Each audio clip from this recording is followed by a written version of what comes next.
Hey everyone, welcome back to another Walking Dead Q&A video for Season 10. Again, my Q&As are going to be on Wednesday now instead of Sunday because The Walking Dead is back, which is super exciting. We're only 4 days away. I've already watched the premiere and it is really good, so I will be posting a non-spoiler review on Friday, but I will post my spoiler review as usual on Sunday. And also, I believe on Saturday, we will be getting New York Comic Con, which is going to feature some more stuff from Season 10 of The Walking Dead. I don't know how much more information we're going to get because the trailer's out and maybe we'll get more scenes like the opening minutes or other things, but we've already seen everything pretty much, right? So I don't think we're going to really learn anything new for Season 10 of The Walking Dead. Maybe some stuff, maybe some casting news or something, but yeah, as of now, I don't really know what to expect for that. But what I am excited for is the third show, because we likely will be getting a title and some actual footage. That's the big rumor out there, so I'm really looking forward to that. So expect videos on all of that on Saturday, or whenever the date is. I'm pretty sure it's Saturday though. But thank you guys so much for posting your questions. Again, my next Q&A for episode 2 will be coming out next week. And so try to post questions surrounding episode 2. I guess that is more directed at people who have already watched it. I still will take questions if it's not really starting episode 2, but yeah, this is going to be really interesting to navigate. Anyways, Q&A. Imagine in the Rick Grimes movies, Rick finds another woman, he has a kid and names him Carl. Would you feel excited or betrayed? I would probably feel betrayed. I don't think I'd be excited, and I don't think he would name another kid Carl if he did have another kid, just because it kind of takes away from Carl, right? I don't even know what name he could probably come up with. I mean, maybe he would go with Carl, I don't know. If he did have another kid, it would be kind of cool to name him Jeffrey, which would be a nod to the Alien comic. For those that don't know, Rick actually has a brother in the comic. He dies really early on. His name is Jeffrey Grimes. We haven't heard anything about that character on the show at all, so it would be kind of cool to actually bring some element of Jeffrey Grimes in. So him having a kid, like another kid, would be interesting, though then you have to get into all of that, right? Like he's having a kid with someone else. It depends on the situation, because if he's just trapped, then I don't think he would do that. But if he's trapped in the sense that he'll never be able to get back, he will never be able to see his family, then yeah, I can kind of see him having another kid potentially. But yeah, I don't know. It depends on how it happens, and it really depends. As of now, I'll just say I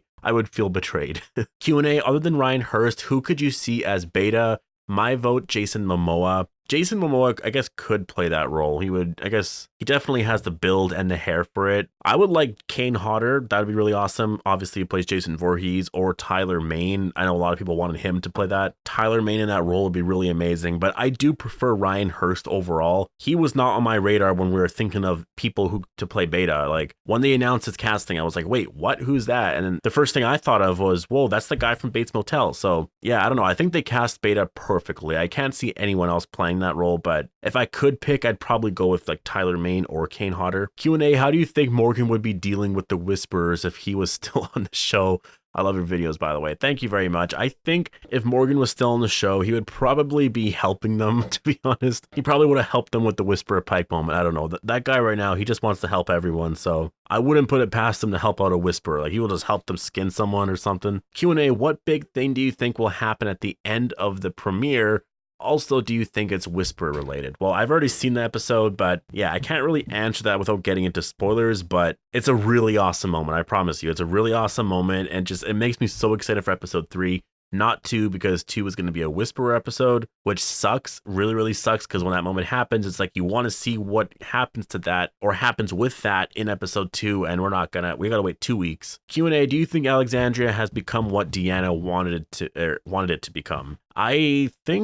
I don't really, that's kind of a hard question. I think overall, yeah. I mean, if you look at Alexandria now, it's just amazing. Like, think about how much Alexandria has grown. Think about when we first got there, it was just buildings, and it was buildings from the old world. They were just living in them and what have you, but they really built all of that into their own. Their buildings are still there, but they've really changed the landscape and the environment so much. There's a lot of crops everywhere, so much vegetation. It's more practical now. It's not like you're just living on the street. You're living in a little village now. So it has changed so much. And if you look at how stable they are, they're not really worried about food. Not like the Kingdom are, or were in season 9, like they were worrying about food and resources. That's why they had to make a deal with the Highwaymen. Or I guess they were refusing to pay them anyways, right? It's because they didn't have any resources. Alexandria and the Hilltop, they're thriving. They are literally fine. So I think just based on that, the fact that they don't really have to go out and do supply runs anymore, that's just remarkable. It's really remarkable. Q&A, when will the death predictions be out? I do think I'm going to do a death predictions video for this first half, and then I'll do another one for the second half. I always break them up because it's hard to predict what's going to happen over the entire season. I'm pretty sure I did do a death predictions for season 10 though, and I had a few characters on there, or I could have just did a theory video on it. I can't remember, but I do have a few characters in mind just based off the premiere, based off what we saw for characters that will die in the first half. I'll have to update that around, I don't know, December, January for the second half. I'll probably do like 3 death predictions overall. Like I'll do one for like the first half, just general storylines, a second one for the second half, and that will be just early parts of the Whisper War and etc. Then I'll do a third one for the last episode or two, because you know it gets really intense at that point, and episode 15 of this year, if it's going to be as big as episode 15 last year, that she's going to make the big moment happen in that episode, it's going to be much bigger. Trust me, it's going to be way bigger than the Whisperer Pike moment, if they can actually pull it off. I've said this before, it's No Way Out on steroids, but it's really true. There's going to be like 5,000 walkers, and I'm not kidding, 5,000 walkers on Alexandria. It's going to be, Alexandria will be destroyed if they follow the comics, which they probably will. I do think they're going to be following the comics, so yeah, expect some pretty crazy deaths around that point. The second half of the season is going to be intense. So a lot of stuff will happen in this first half, but just think of the second half. Michonne's leaving, a few deaths, and then that moment. I mean, I just can't wait. I don't think I'm ready. And then the Commonwealth too, right? We're going to be getting some of that. There's actually a tease at that in the premiere. I'll do a video on that obviously after the premiere though. Q&A, don't you ever wonder how how the walkers in season 1 were able to run while chasing Rick and Glenn? And yeah, I think I get what you mean, that like turning doorknobs and stuff like that. I do prefer those type of walkers. I think right now they're just too dumb. I want them to be able to turn doorknobs a little bit. Like you don't have to be able to open a door. You don't have to do that, but I guess something. Have a little bit of intelligence, like just a little bit. I mean, they were basically running after Rick and Glenn, right? And with Merle on the roof, like that whole entire sequence. And then, yeah, I don't know. I think that version of walkers really, really worked well. I think their explanation overall is that that's when it first happened. So they were just a little smarter then. Now they're just way more decayed. Their brains decayed a lot more. But yeah, they should do more of that. Q&A, what do you think happened to anyone in the Walking Dead universe that were on the ISS? Would that be an interesting miniseries? Love your videos, watch them every time a new one pops up. Keep up this awesome work. Thank you so much. And I think that would be a very interesting miniseries. The Walking Dead in space, I really like that concept. Not in terms of all of our characters going to space and, you know, you don't have to go all Jason X with that, but to have a miniseries based off the astronauts that are up there, to have someone turn, and how do you get out of that situation if you're trapped up there? You lose communications with everyone down below.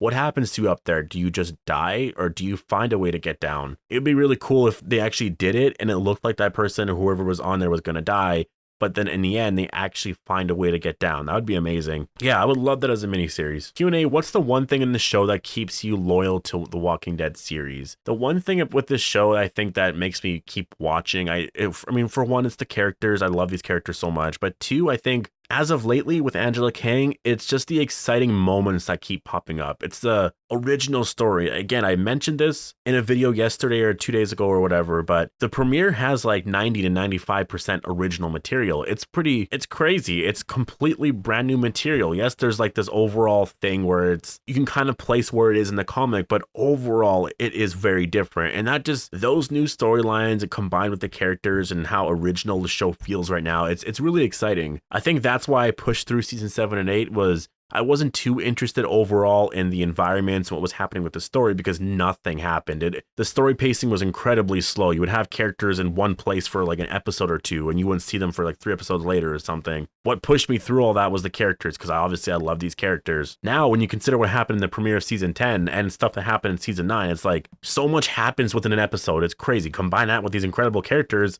I'm going to keep watching this show. Q&A, do you think that the Rick movie will start right where the show left him before the time jump on the helicopter and the intro music Space Junk? Well, I don't think Space Junk will be a part of that movie, maybe in the opening credits. That'd be kind of cool. But that could just be a nod to the TV show version of Rick and like his story on the television show. I think they will probably pick up right from where they left off. Like I think the beginning moment of the movie will be him in a helicopter either landing or what have you. It's going to be something like that. I don't know where they go from there. Is the movie going to take place right from that moment, or will they do a time jump out of like a month or 6 months or something? There's a lot they can do there, but I do think it's probably going to start with a helicopter, but that's the most logical prediction, right? Q&A, what would be different about the current storyline if Carl was still, I guess he's still alive and it had a role in the Commonwealth arc? I think the biggest difference is that he would probably be able to react to Rick being gone and would actually be able to have him around with Judith. I think that's just one of those things with The Walking Dead that right now, I mean, the show's really good, so you don't notice it too much, but I think if Carl was still around, you can have that Grimes pairing, right? You can have Carl and Judith together fighting their father's fight in that sense, right? Like going through life, being these new leaders and helping people. They would both think he's dead. That would have been incredible. And to be honest, it really sucks because Carl has so many stories from when Rick was around, like so many stories that no one else knows about, because Carl has spent time with his dad, obviously before the apocalypse happened, in their own home. Maybe Rick was reading him a book before bed, and Carl could tell Judith all of those stories, and RJ if RJ ended up being a thing. But Carl probably would be more of a leader, I would think. But thank you guys so much for all the questions. This was a lot of fun. My season 9 review will be coming out today at some point or tomorrow. I'm almost done with it. It will for sure be out before the season 10 premiere. But yeah, I hope you guys all enjoyed the video, and thanks for watching.